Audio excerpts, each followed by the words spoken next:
Okay, everybody, welcome to the latest episode of All Too Real 2. My name is Michael E. Cullen II, and with me, as always, is... Sesame Thompson and Carter. Well, that's a name. Yeah, it is. That's a name. Sure is. Yep, it's a good one. Thank you. Yes. So, today, on this lovely show that we are doing today, we have the pleasure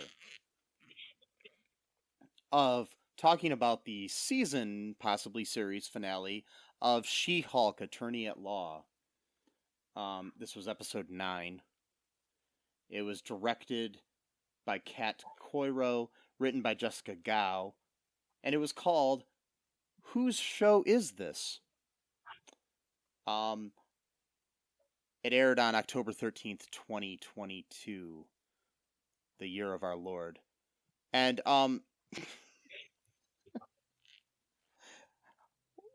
first off, what are your initial thoughts here about this episode as a finale, and maybe the whole series as a whole? Yeah. Hopefully, it's not the series. I would like to see a season 2, or at least her in a movie. But I loved it. I mean, I thought it was probably my favorite finale of the season finale of Loki. I would say there's probably a tie between those. Yeah, I mean, Loki was okay. I had issues with Loki's finale, but I was fine with it because it wasn't going to be a series finale. So. Yeah. So, I liked this episode. I thought it was good. It's probably one of the better Marvel episodes so far. I liked Miss Marvel's ending probably a slightly better at the moment, but that's just me. Yeah. So, what goes down in this episode here? Well, we start with this kind of cool introduction that, like, almost beat for beat, same as like the 1977 or whatever TV series of the Hulk. Like, the makeup is kind of, made to look like that. The film, kind of grainy. Yeah, stuff like that. And it was in 4x4 screen resolution too, like old TVs are, and that's right. Or 4x3, whatever it is. And then the yeah, it was like the old series that starred Lou Ferrigno and Bill Bixby. Bill Bixby as David Banner, not Bruce Banner. Yeah, David Banner. Yeah, because they said that Bruce, the name Bruce was too gay, whatever that means. Okay, and then yeah, because what I liked about it though too, because there are so many, like Bruce Willis. Wait. Mm-hmm. Yeah, we always every Bruce Willis you've seen in your life, like, oh, that's totally a gay man. That's what he's definitely trying to portray. Really? Okay. And then yeah, I mean, there's literally a movie that he did called was it Hudson Park or something like that, where one of the lines is literally "Play Nintendo, bang some chicks." Like, and then Nintendo allowed for that to be as part of their promotion for the movie, I guess, when they're also simultaneously marketing Nintendo as like a kid game. But anyway, it's a whole other thing. But yes. And then whatever. And then hey, it was the 80s for you. But when I think of gay people, I think of people that play video games and fuck chicks. Yeah, I mean that's what You know, especially you think Nintendo of all the systems too to do that too. You don't think PlayStation 4 or any kind of modern No, no, no, system. You no. think like The no, most that's Nintendo. wholesome video game company out there is what I think of. Yep, yep. Mm-hmm. Yeah, Nintendo was like notorious for not having too much gore and blood and stuff. But yeah, anyway, you got Mario as like Not the to main mention the fact, character. not to mention the fact that the name David. I personally know about 4 guys named David that are gay. Well, that's because the things changed over time. So back then, apparently Bruce was a quote gay name, and then now Dave. I don't know. But they do have this funny thing where like she's like sitting like in the same kind of like whatever thing he was in when he was like testing stuff on himself. When he had happened at all. Gamma radiation that made him the Hulk or whatever. Yeah. Which that's not at all what happened in She-Hulk, so I'm not sure why they even added that there. But then like there's a scene where she's actually talking to the guy that plays Bruce, you know, in the MCU, and she's like, "Don't make me angry," or "You wouldn't like me when I'm angry," and then like he just kind of looks like confused, like, "Wait a minute, is that my line?" Like, yeah. You know, and then like you know they show like the whole rampage going on in the ceremony that they're doing, and then it says the Savage She-Hulk alongside with the Incredible Hulk, you know, like TV series, and that was kind of cool. And then it kind of immediately goes into like you know reality, and Jen is and one of those. The Savage She-Hulk was played by a man too, so that was interesting. So yeah, during the rampage, you know. Yeah. And also too, like the lifting of the car and all that kind of stuff, which is again like beat for beat. But then you know we're sort of like we're jolted into reality. Which, you know that could have been Jen and us at the same time being jolted back into like what's really happening. And she's you know in one of those containment cells. And immediately she starts talking about, you know, we're gonna take these guys down, and they're like you gotta worry about your own case. Like you broke my laws last night. Like you're a criminal now. Like you know. Yeah. I agree with all that. Well, and that's not how that works. I mean, it's already she's showing like. In episode 1, she was super arrogant about like, oh, I know how to control my anger because I'm a woman and I've been doing this my whole life. And then it's like, well, at the same time now, you broke the law now and you're like justifying breaking the law. So you're kind of already going down that sort of superhero path of like, the law doesn't apply to me because I'm special. And it's like, nope, that's dangerous. Like, you know, and so, you know, they kind of nip that in the bud real quick. And they're like, well, you know, what are the terms of my plea deal? And they're like, well, you gotta wear that inhibitor just like Emil, and which sucks because you know the whole season was like, at first, you know, it was like she was totally like rejecting the aspect of being She-Hulk, and then slowly she starts coming to terms with like it was like a weird journey because like at first it was a total rejection, then it was I like being She-Hulk more than I like being Jen. Then it was both parts equally. And then suddenly after that, well, now you got to take away one of those parts. So it's just like just being. It's kind of similar to Moon Knight in a way too. You know what I mean? Like how he had to come to terms with his different personalities. Yeah, pretty much. And you know, she got fired. John, he still stays there. You know, so it's kind of like, I mean, I would have feel betrayed, and I don't think don't betray, but it's kind of weird. It's like, oh, I'm the one that got you this job. Now I'm fired. Years. Like, that had to sting a little bit probably for her, and then but you know, at the same time, she can make a big like, oh well, you need to quit because I got fired. Use the car, very rude car that decides to drive down the road that I'm walking on. Anyway, how dare a car drive on a road? No.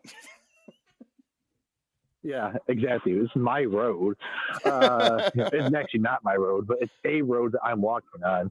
Therefore, it's mine. I should have free reign over it. Anyway, uh, yeah, she has to move back FYI, in, with the yeah, parent. yeah, FYI, folks at home, Matt is going for a walk as we record this because this is the only time we're able to do this. So I'm just letting you know that that's why he's on a road. He doesn't have a road going through his house. No, no. No. I wanted one once, but it was too expensive, and too noisy as well. Couldn't really get any sleep. Lots of trucks driving by. Some people like bowling alleys in their homes. I like roads. What do you gotta do? And I don't know. So yeah, she has got to move home, back with her parents, and they're all like super supportive and shit. And even that's right, I forgot. Even when she got out of prison, they're like, "Oh, it's okay. People go to prison every day and stuff like that." And, like super supportive, like parents. The most crazy. The most understanding parents ever. Yeah, totally. And then and she kind of she goes to her her bedroom, from home, and she's like you mentioned earlier when we were talking about the Legally Blonde poster and the other poster. And yeah, she had Legally Blonde and Aaron Brockovich posters on her wall, which that's right, which are both legal dramas or dramas and comedies from the time she was probably like around in high school or something. So yeah, which probably inspired her journey. Her movie influences that helped her along the journey of wanting to become a lawyer, which again it proves that media matters. It actually does influence people both for the good and for the bad. And that's anyway, and that's why I'm a Jedi. Yeah. Wait. Sure. Well, technically, you can actually become a Jedi as a religion. That's true. But I don't think you get powers though from it. So yeah, and you don't get paid. You don't get paid well either. I don't think. Probably not. No, I mean I don't think they got paid very well either. But they anyway. So she kind of churns over on her bed, and she's like talking to us, again, and saying like this isn't even like a reluctant superhero store anymore. I'm just getting screwed over. And then she's like, is that what you want? It's like, so we start like feeling for her because it's like she's talking to like us, and then she just kind of go straight to work, trying to figure out, who Intelligencia is, and it's really hard to pin them down because they got all these shell corporations in different parts of the world, and there's really we just know about the Hulk King. That's all we know about. We don't know who this guy is or whatever. And Nikki's like, don't worry. Like most of the people on this group are like dumb guys. One of them is gonna slip up, and stuff like that, which is true. That's how a lot of these rings get busted. Actually, is from people just making like rookie mistakes or like stupid mistakes, and then like the whole hubris gets a hold of them, and they're like, hey, guess what I'm part of? It's like, oh yeah, yeah. That's kind of like also like one of the big things that like disproves like these conspiracy theories about like how like a worldwide cabal of like of course nowadays they're starting to blame everything on the Jews again, which is not a good sign when it comes to like fascism rising. But like, and it's just like no one slipped up, nobody talked to someone bragging about. I mean, like there was literally like completely airtight, tight-lipped. Like that's not how humans are. I'm sorry. Yeah, it's like the Bilderbergers or the the Masons or the Illuminati are controlling everything, or the Jews are controlling everything. But there's no but it's all secret and nobody knows about it. Yeah. And not one of these people said a damn thing. Right? Yep. Nobody knows about it, but yeah, everybody knows about it. Yeah. Okay. Like, how does that work out? Like, you know about it, but you don't have any intel as to how it's happening because nobody's talking about it who's actually involved in it. But yet, okay, that's wow. All right, that's really big brain stuff there. But it's like Jordan Peterson level. Well, it's another thing, like you said earlier, how media can be influential on people. It could be influential for good or bad. It can Oh, make totally. somebody can watch Aaron Brockovich and decide to become a lawyer, or somebody can watch some movie that has some. They could watch the movie Conspiracy Theory and think that's the way the world really is. It's like I gotta buy the copy of The Catcher in the Rye, like 80. yeah.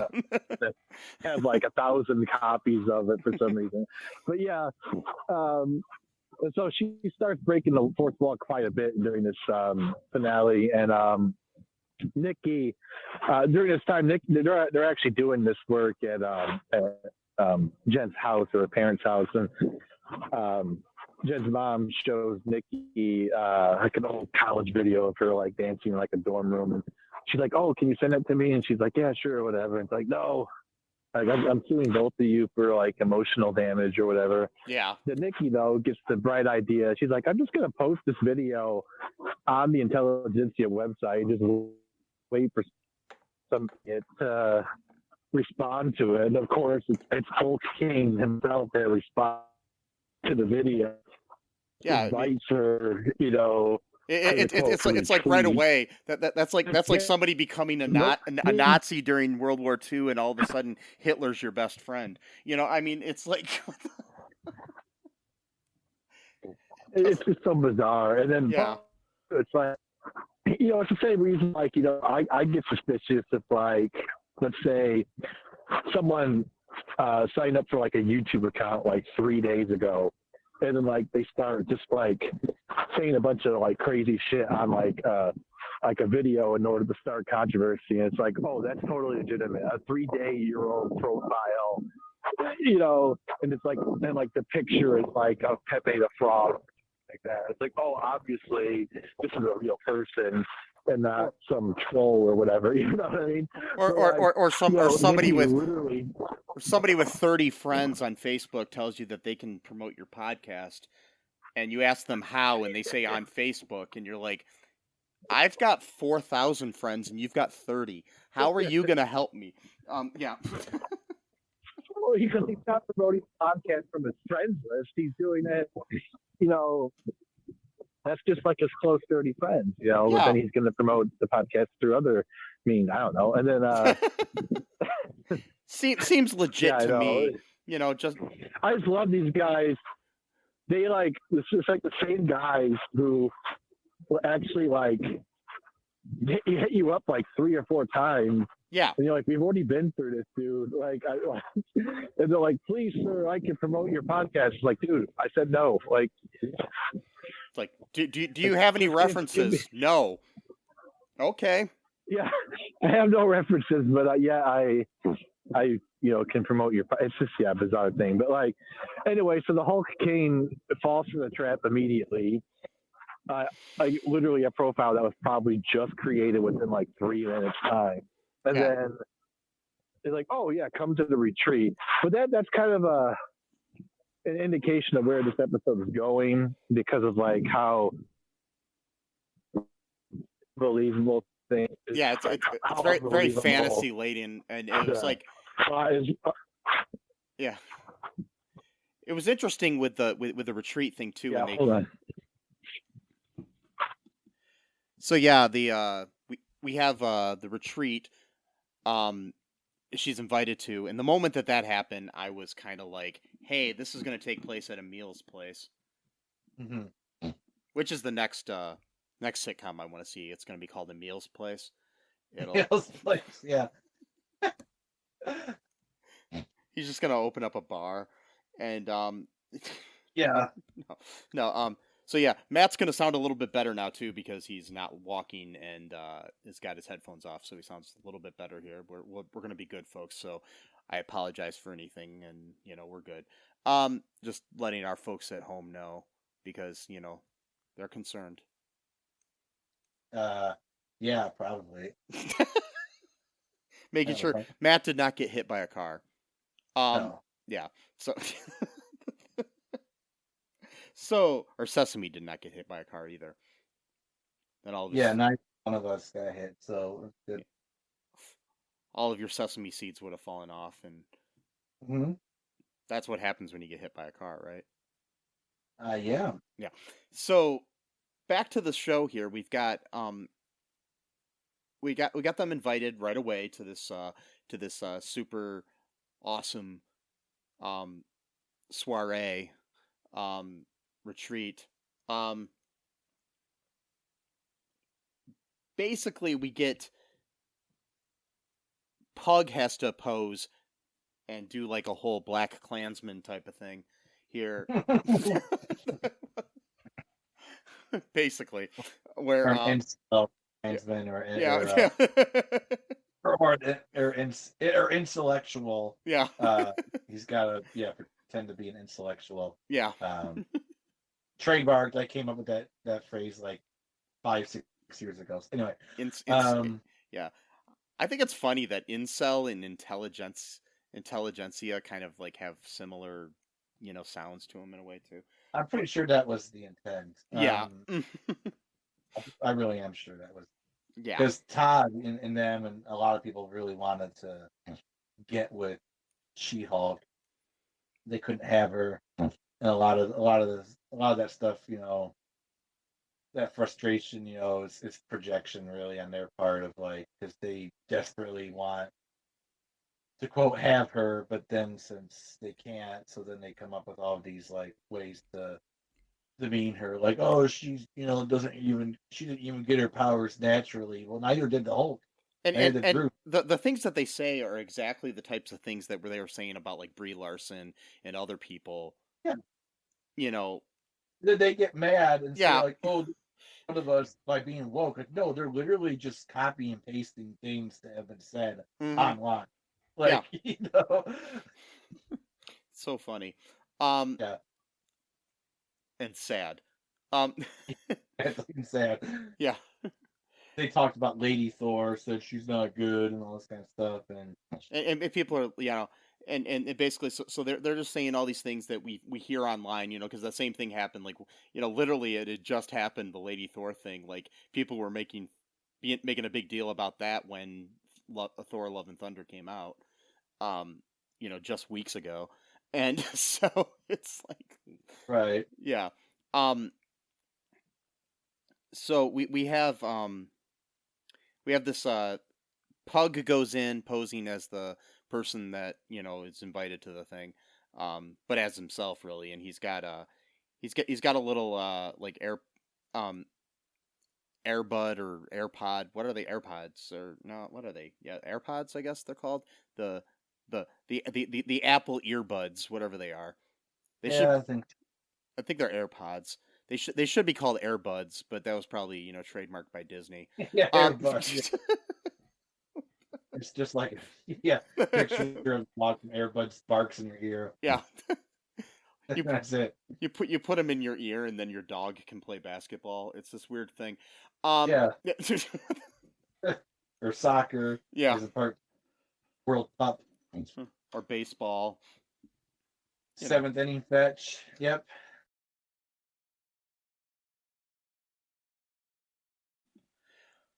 Okay, so yeah, they're at this intelligentsia conference thing or whatever, and Pug's in there with his earbud in, and Nikki's basically telling him what to do, doing a whole like Cyrano de Bergerac sort of thing,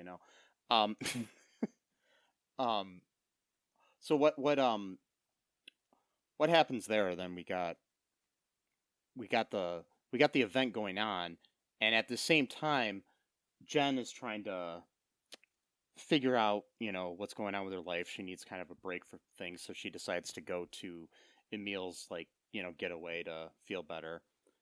And she goes there, has a conversation with the douchebag who tried to kill her before, but but is now cool. Yeah. Yeah, and then she's looking for she's reading Emil's book of haikus. And then she decides that she wants to go, find Emil. And he's in this in the what was the place where like in the barn or whatever it is, or it's like it's kind of like I don't know if it's a barn or not, but it's like that's like where like the group share place is. Yeah. Hmm. building or whatever room, Yeah, I couldn't remember that what they called it. I was trying to remember, but yeah, she's she goes into there. Emil's already in there. He's giving a big speech as the Abomination to the fucking intelligentsia people. So before that, though, we did find out. I'm sorry, I'm kind of jumping over here. We did find out that Hulk King was surprised Todd because nobody saw yeah, that. Nobody saw that coming ever. right, That was like the biggest surprise in television history. You know, yeah, I'm being sarcastic.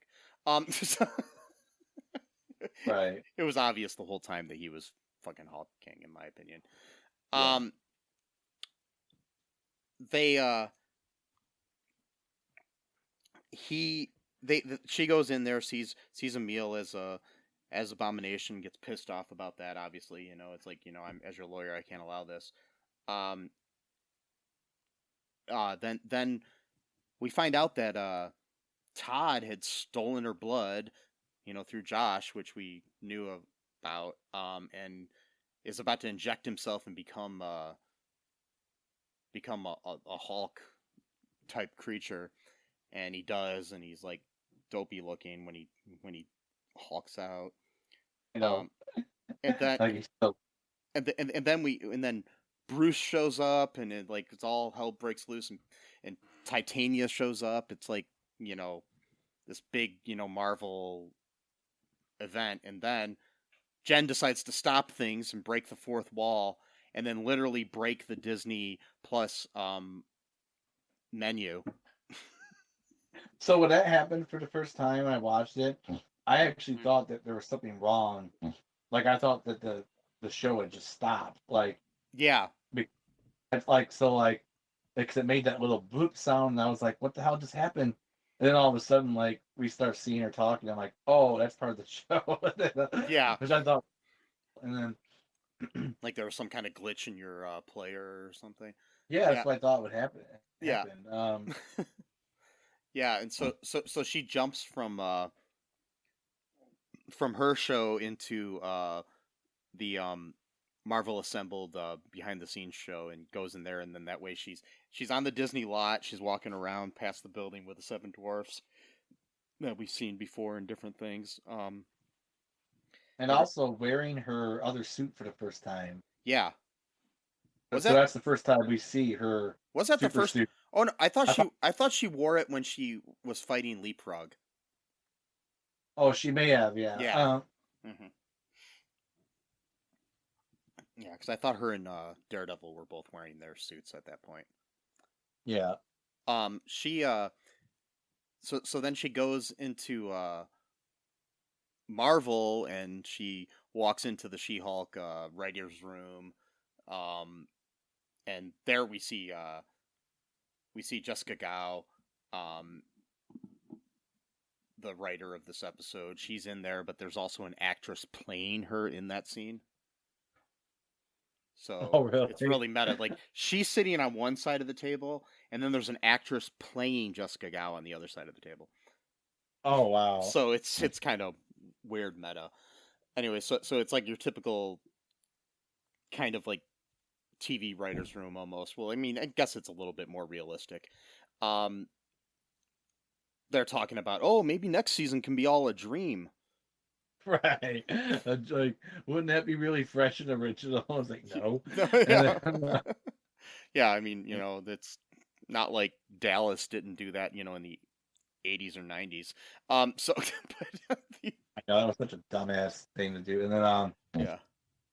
why would they do that? But yeah, Then what happens? well, she's just like saying, like, basically, like, I got a bone to pick with you guys. Like, why are you're like, you're ruining my finale and stuff like that. And they're like, well, that's what Kevin wants. And they're like, well, okay, let me, talk to Kevin. And they're like laughing, like, nobody talks to Kevin. And like, one guy's like, I would literally kill you to protect Kevin. And she's like, okay, this is really unhealthy. The way you're talking about him is very unhealthy. Yeah. I'm just gonna go and talk to him, and then she goes to like the front desk, and the guy makes her sign a non-disclosure agreement, but then hits the red button, and she's like, "Why would you make me sign that if you're just getting?" He's like, "Everyone's got to sign the NDA." Like, Which I hear is true. I was listening to a podcast, and some like reporters, anytime they go into that building, have to sign an NDA. oh, okay. It's just standard procedure. Or if you're on a set or anything dealing with Marvel, you have to sign the NDA, and probably Oh, it's several pages long, and nobody reads it. of course. I mean, come on. And The guy was like joking. I think he's like, I could probably owe my soul to Kevin Feige, and I don't know it.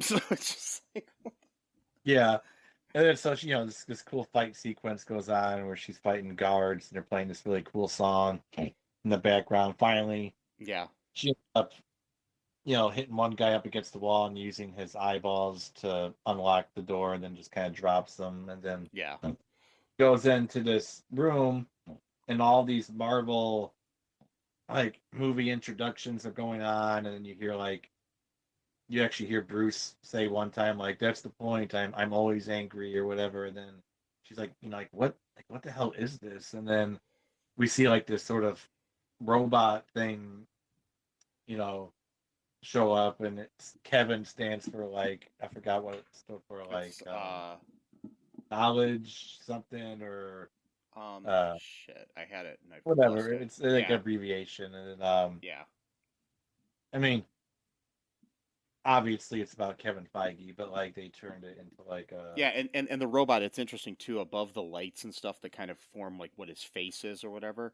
There's like a brim that looks like a baseball cap, but it's part of the thing. And it oh almost makes it look like, because Kevin always wears a black baseball cap. Kevin oh Feige I does. So see, yeah. it kind of, yeah, they kind of added a baseball cap in the design. So And he's like, I am Kevin, and I produce near perfect products. He's like, near perfect. And he's like, some are better than others.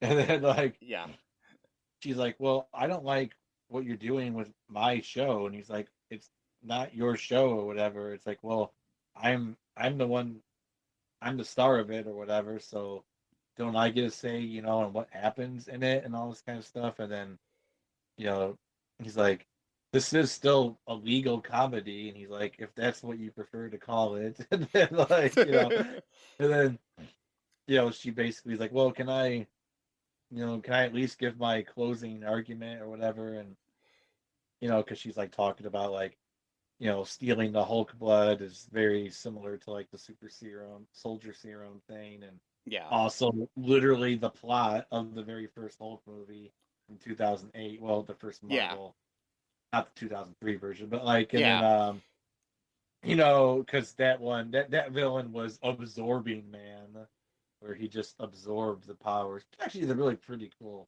power to have, yeah, actually. You literally just absorb everyone else's powers and you're pretty much unstoppable. But like, um, but then he's like, all right, you may proceed. And then she just kind of goes into this sort of, I don't know, to me, it almost kind of made me choke up a little bit, even though it was, because she was just kind of like, almost like speaking my thoughts almost a little bit about like how Marvel has gotten into like this sort of routine where it's like no longer really original anymore for a lot of the movies and stuff. So it's like interesting to have a Marvel character yeah. almost. You've got a formula basically, where you got the big battle at the end and all that stuff. Yeah. Yeah, so it's like she's like dissing Marvel as a Marvel character Mm-hmm. to Kevin, And and then then she even brings up the thing. She's like, "What's with all the daddy issues? You've got yeah, yeah, it's like, you've got um what she say, like, who is she? Oh, she's like Tony Stark, daddy issues. Thor, daddy issues. Loki, same daddy, same issues. big Um, issues. yeah, and Uh, yeah, and uh, she's Star Lord, Star two Lord, daddy, two daddies, and two issues. Yeah, it's like then she's sitting down, and he's like, "Oh, you are sitting now," and then like, yeah, and then and she's asking about when the X-Men are going to show up, and then and yeah, she does a little thumbs up, and then yeah, like, and then she's like, well, what do you propose then? And she's like, well, let's get rid of the Todd, being like the Hulk thing that's dumb, and let's, get rid of Bruce, jumping down and Titania, and let's get rid of the abomination. Let's let him just stay in Emil form and put this in daylight instead of nighttime and all this kind of stuff. And she's like, "All right, is that it?" And he's like, "Is that it? You've completely ruined my story or whatever." And he's like, "You will never have access to KEVIN again, except when we see you on the big screen." And she's like, "Really?" And he's like, "No." And she's like, "Oh, whatever." And then no, because before that too, she was like, "Well, the reason why we needed the Green Hulk is because he was supposed to." And you're like, "No, no one really cares about that." Yeah, Like, it's like, and she was talking about how Hawks smash things, oh which, yeah, which I thought was kind of funny. She's like like you know like Bruce smashes buildings, I smash fourth walls, and sometimes Matt Murdock. yeah. That's- Also, to the fact that they made her transform mhm, off camera because the oh the yeah, effects it's too have already moved. expensive. Yeah, That was funny. But so yeah, she ends up going back, and we got things in the daylight. It's a little bit better, and when she gets back, uh, they uh they arrest they arrest Todd and Blonsky because he had turned into the Abomination. See, because my thing is I think he still did, turn into the Abomination, was talking there, but I don't think he was doing it. I don't know if he was doing it knowing what he was talking at. He might have just been paid to be a speaker. yeah. I don't even think he even knew it was intelligentsia. Yeah, that's what I mean. Like Because like yeah, his speech was just very generic, like Tony Robbins kind of stuff. Like, "Are you seizing your goals?" And I mean, it yeah, was just like literally can mean reference anything. Like it was just like, "Oh, these guys want to pay me a bunch of money to do a speaking." My whole thing about that, though, not to go off the rails a little bit, but like, how is nobody knowing that he's turning into Abomination except for that one time when he said that the chicken got loose or whatever? Like, is nobody keeping tabs on yeah. What's this up? What's up with going on? his parole officer and unless he figured out a way to fool the inhibitor. I guess, but it just seems Yeah, like come off. Well, because even like in real inhibitors, like they'll know if someone's like trying to tamper with it too, like not just if it goes off by but itself or you mean like like ankle bracelets and stuff for yeah, like like yeah they know if yeah someone's actively trying to mess with it. So it's like they'll get so it's like this is supposed to be like a super form of bracelet. I mean, like a leg yeah. bracelet. I think that they would have even more capability of knowing when it's being tampered with or at least malfunctioning. But like, nope, nobody knows apparently No, that he's been. It's, maybe we'll find out in the future. Um, yeah, maybe maybe he'll get yeah, his own we'll find show or out. But something. Um, but yeah, he gets arrested the next day, and then so like the next day she's celebrating with her family, and Matt Murdock came back too, after the things happen. Um, just fell from the sky yeah, and land hmm did the superhero landing that is the poser yeah, landing that like Selena talks about. like you do, and so and then Banner returns from Sakaar, um, and he has a son named Scar, which is pissed off the internet right now. So Wait, why? they don't like the way he looks. Oh, okay. Yeah, so they're you know acting like somebody killed their mother or something, and Yeah. yeah. So basically, then she regains her she's cleared of all of her charges, and she regains her job, and she vows to continue to work as a lawyer and a superhero. Then we have a mid-credits scene where Wong breaks Blonsky out of prison again and takes Yeah. him to What the hell is with? takes him to Kamar-Chaj, and I don't know what's going on with that storyline. And my thing is where was what's her face, um his his little binging buddy, the chick. Uh, Oh, what's her wait. name? The the girl from previous episode with Wong. I think she should have been there. Oh, Madison. Madison, that's her name. I was Yeah, I know blanking on her Madison name. should have been in there too. Yeah, I know Yeah. it sucks, but I want to see him. I think I want to see a series where it's Madison, Wong, and maybe Emil, just the three of them. yeah. And it be called Emil's Place, but every episode it's a different name. So then it's like Madison's Place, and then it's Juan's Place, and then like changes. Yeah. But like anyway, so like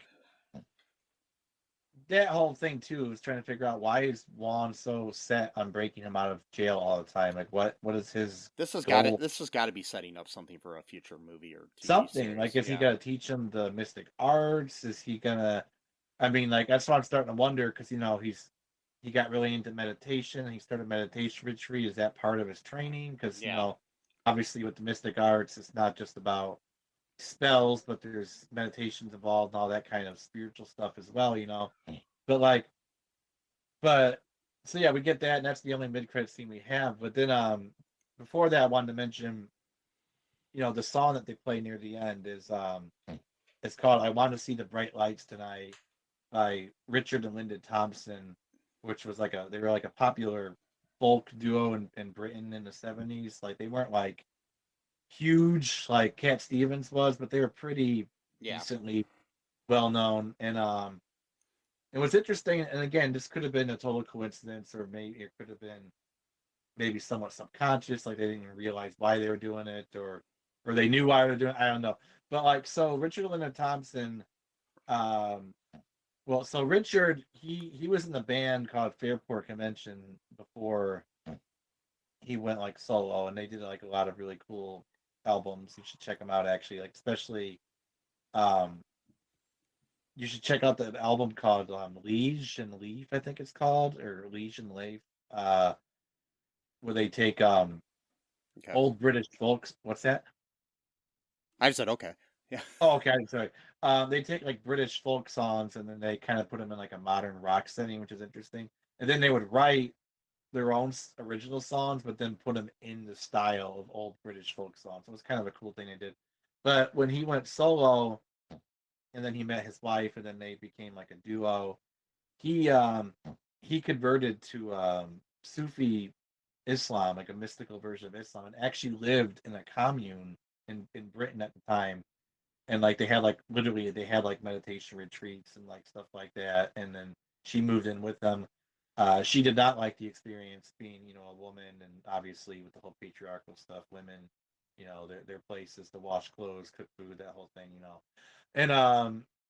and so I just find that interesting, that they play a song from people who literally lived in like a retreat / commune where like meditation was involved as well as Interesting. Then you got Emil, who literally was raised in Britain. Yes, he was Russian born, but he was raised in Britain, and he runs the meditation retreat. I just thought it was interesting, but like, so I don't know if that was intentional. Could just be coincidence. Who knows? Yeah. Who knows? But knowing them, how they tie everything together, could have been a conscious choice as well.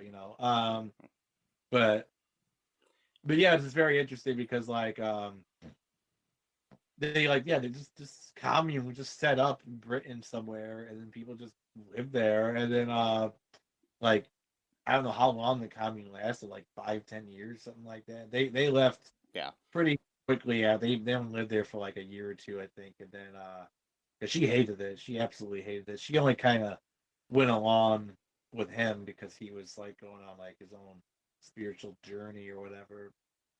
And just like just sort of side tangent about that, but like what's interesting though is that the imam who ran the commune, he himself was also a convert to Sufi Islam, and then he was actually a stage actor or a play actor called Ian Dallas, and then he changed his name to some Arabic name. I forgot what it was, and then he actually told Richard Thompson to quit playing music, quit singing music, but then told Linda that she could keep singing and playing. And I think the reason why is because he was afraid that Richard would like get used to the fame, or it would like hurt him spiritually.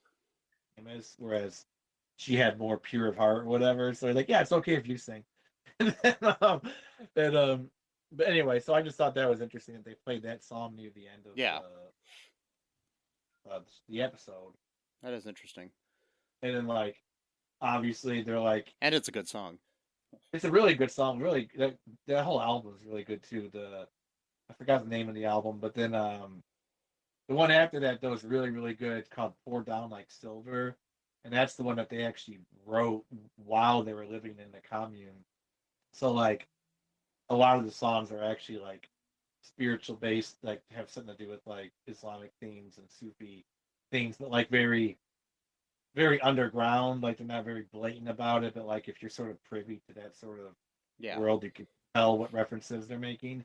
But like and like like obviously Jen's dad's sitting there talking about like when are you gonna have kids and all this kind of shit, and they're like he's staying here for a week, Dad, like Yeah. he's like I didn't realize that the conversation was gonna go in this direction, and like Jen's dad's like, well, from here on out, bud, Buckaroo or whatever, every conversation is going in that direction. and, then, Uh, and then you got that was yeah. funny.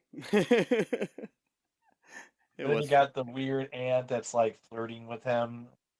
Like, why don't you stay here longer? And then her husband's like, why don't you help make burgers? And like he gives like Matt like this dirty look. Like for one thing, Matt's blind, so he can't see you making that dirty look. And also too, why are you blaming him? It's your wife, the one that wants to sleep around.